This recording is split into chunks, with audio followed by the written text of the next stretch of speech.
Tablet খেয়ে সাময়িক আরাম পান, কিন্তু আপনি কি জানেন এটা নিয়মিত সেবনে আপনার কিডনি ড্যামেজ হতে পারে। তাছাড়াও এটি নিয়মিত সেবনের ফলে পিত্তথলিতে ক্যান্সার হতে পারে। আপনার দরকার এমন প্রাকৃতিক সমাধান যা এটাকে স্থায়ীভাবে সমাধান দিবে ইনশাআল্লাহ। আমরা নিয়ে এসেছি উম্মা ডাইজেস্ট, যা 15টি ভেষজ উপাদান দিয়ে তৈরি ইনশাআল্লাহ। এটির মধ্যে আছে মেথি, যা কোরআনেও বর্ণিত আছে।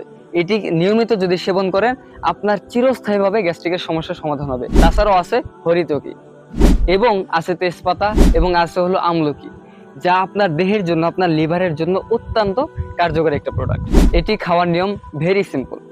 সকালে এবং রাতে খাওয়ার পরে 1 চামচ পরিমাণ পানিতে গুলিয়ে সেবন করবেন। ইনশাআল্লাহ আশা করা যায় যদি আপনি নিয়মিত সেবন করতে পারেন এটি স্থায়ীভাবে সমাধান হবে ইনশাআল্লাহ। উম্মাহ বাজার আপনাদের একটি বিশ্বস্ত প্রতিষ্ঠান। এটি অর্ডার করতে আপনার নাম, ঠিকানা এবং ফোন নাম্বার লিখে পাঠিয়ে দিন, অথবা সরাসরি যোগাযোগ করতে 01817251416 এই নম্বরে কল করুন। আসসালামু আলাইকুম।